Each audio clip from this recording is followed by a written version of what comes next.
think the biggest reason for choosing Hong Kong had to do with Hong Kong cinema. At the time we were watching a lot of Hong Kong cinema action flicks and just loved the action, loved the setting. So for us it was just made perfect sense to bring the action, bring an open world game to somewhere that gamers had never been before. Got this meshing of cultures. You've got the Eastern culture and the Western culture. The Western culture being the British involvement in Hong Kong, and how those two cultures have sort of been fused together over the past century and a half. It has really shaped that city. You have the crazy extremes and the crazy characters just there for your enjoyment.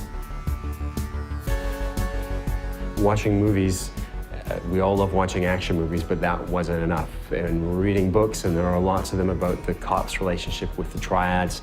That wasn't enough. We wanted to go there and experience it and understand not just what it meant to be there, but the elements that they could bring back. For the first time, we experienced the city through the viewfinder of our cameras, so we were just taking photos nonstop. There are parts of the city where it felt like you were just walking in a canyon of signage, you know what I mean? And then from there, the following day, you go to a different part of the city where it feels vast and open and modern.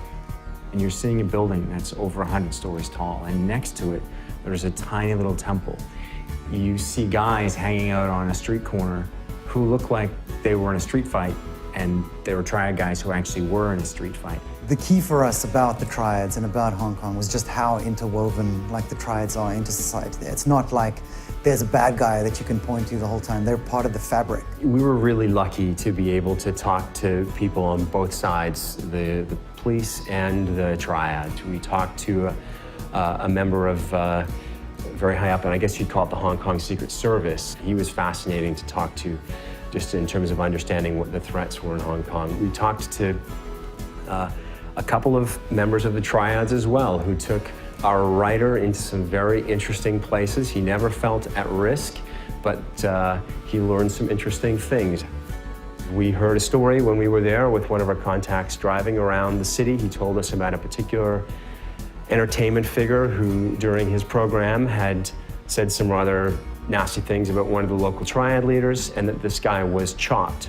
Chopped being the term of being attacked by a triad but left alive. No sooner had he told us the story than we drove around a corner, and he said, well, there he is. And sure enough, there was this guy walking down the street who we passed, who was years after the attack, but very visibly limping and very visibly maimed.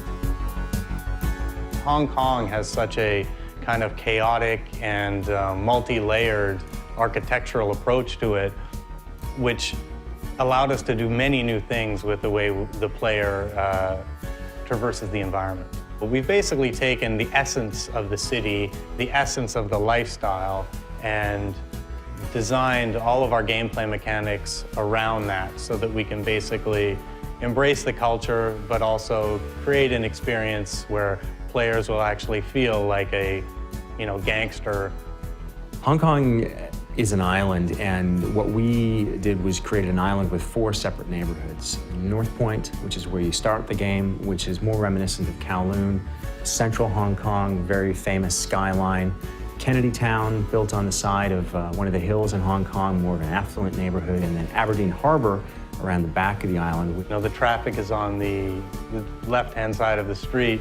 We decided, for the sake of authenticity, that we were going to go with that. We wanted to capture a bit of everything, because really what's unique about Hong Kong is its diversity, and we wanted to capture that diversity. And small things like the tiny alleyways, the cluttered alleyways that feel dingy, foreign, and threatening in some ways. Layers of signage and pipes and wires and hanging laundry. It's a bit overwhelming in the beginning, but then you start slowly getting adjusted to what you're seeing.